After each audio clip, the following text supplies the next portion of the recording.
مجید میں جو قسمیں آتی ہیں تو ہم تو قسم کھاتے ہیں کس اعتبار سے؟ کسی عظیم شے کی قسم کھائیں گے، اللہ کی قسم، قرآن کی قسم وغیرہ.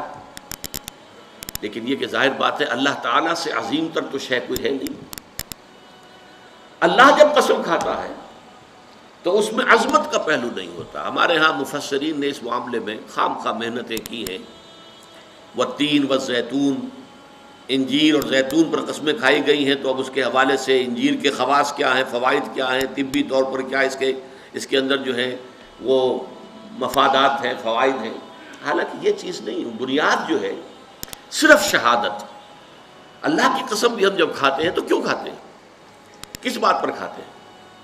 اپنے کسی سٹیٹمنٹ پر اللہ کی قسم کھاتے ہیں کہ میں اللہ کو گواہ کر کے کہہ رہا ہوں کہ جو کچھ میں کہہ رہا ہوں یہ ٹھیک ہے، یا کسی وعدے پر اللہ کی قسم کھاتے ہیں کہ اللہ کی قسم میں تمہاری یہ بات پوری کر دوں گا.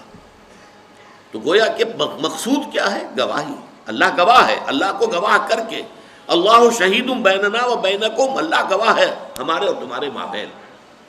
تو قرآن مجید میں جو قسمیں اللہ نے کھائی ہیں ان میں مجرد شہادت ہے پیش نظر، اس میں عظمت کا پہلو نہیں ہوتا.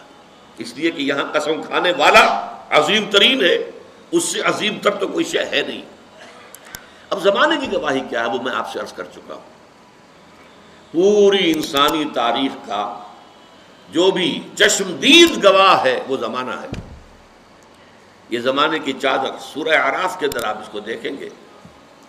پہلے وہ تخلیق آدم وغیرہ کا ذکر ہوا ہے، اس کے بعد قیامت کا ذکر، اور اس کے بعد جو کچھ ہونا ہے جنت والے اور دوزخ والے اور اصحاب الاعراف ان کا قصہ ہے.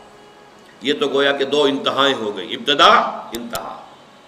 اس کے درمیان پھر شروع ہوتا ہے حضرت نوح کا معاملہ، حضرت ہود کا، حضرت صالح کا، حضرت لوط کا، حضرت شعیب کا، اور پھر بڑی تفصیل جو ہے حضرت موسیٰ علیہ السلام. یہ سب تاریخ ہے. یہ زمانہ ان تمام چیزوں کے تہذیب ابری چھا گئی دنیا میں، پھر ختم ہو گئی. یہ سارا عروج و زوال اس زمانے نے اپنی آنکھوں سے دیکھا ہے. یہ چشمدید گواہ ہے. بڑی بڑی عظیم سلطنتیں بنی اور پھر ٹکڑے ٹکڑے ہو کر منتشر ہو گئی، ہوا ہو گئی. اسی طریقے سے بڑے عظیم لوگ آئے دنیا کے اندر، پھر ان کا نام و نشان مٹ گیا، ان کی یاد تک جو ہے لوگوں کے ذہنوں میں نہیں رہی. اس میں کیا اصول ہیں، کیا قواعد ہیں؟ عروج ہوتا ہے تو کیوں ہوتا ہے، زوال ہوتا ہے تو کیوں ہوتا ہے؟ قرآن مجید ان سب سے بحث کرتا ہے. لیکن یہ کہ والعصر جو ہے زمانے کو گواہی کے طور پر پیش کیا جا رہا ہے کہ زمانہ گواہ ہے کہ تمام انسان خسارے میں ہیں سوائے ان کے جو 4 شرطوں کو پورا کرنے والے. اس میں جیسا کہ میں نے عرض کیا تھا پچھلی نشست میں، چونکا دینے کا انداز بھی ہے. جیسے یہ وقت تیزی سے گزر رہا ہے، آپ انگریزی میں بھی کہتے ہیں catch the time by the forelock. وقت کو اس کے ماتھے کے بالوں سے پکڑ کے رکھو، کیونکہ یہ تو تیزی سے چلا جائے گا. اور یہی ہمارا اصل سرمایہ ہے. اسی میں کچھ بنانا ہے، اسی میں کچھ کرنا ہے، اسی میں کچھ کمانا ہے. اس کے لیے بڑی پیاری مثال دی ہے بعض مفسرین نے. ایک صاحب نے اپنا مشاہدے کی بنیاد پر لکھا کہ میں ایک دفعہ شام کے وقت ایک بازار منڈی اس میں سے گزرا تو میں نے دیکھا ایک برف بیچنے والا بہت چیخ چیخ کر اپنے برف کو بیچنے کے لیے لوگوں کو متوجہ کر رہا تھا. اس کی حالت جو تھی وہ بڑی ڈیسپریٹ. کیوں انہوں نے سوچا؟ اس لیے کہ اس کا برف تو پانی ہو جائے گا، زیرو ہو جائے گا اگر بکا نہ. کوئی بساتی ہے، اس کا سامان ہے، نہیں بکا ہے، کوئی بات نہیں، دکان بند کرے گا، اگلے روز آئے گا، وہ سامان تو اس کے پاس ہے نا. اس کی اصل راس تو کہیں نہیں گئی، اس کا اصل سرمایہ تو محفوظ ہے. لیکن یہ برف کا تاجر جو ہے، یہ تو برف اگر بکی نہ تو پانی ہو گئی، ختم، اصل راس المال بھی گیا.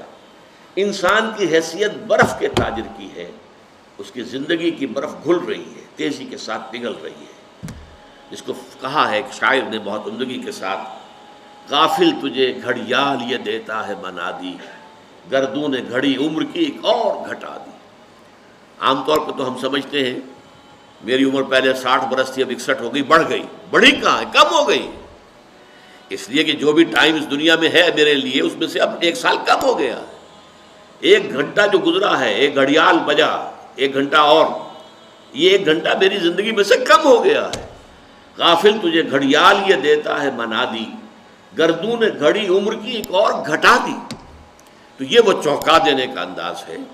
Time is fleeting, catch the time by the four law.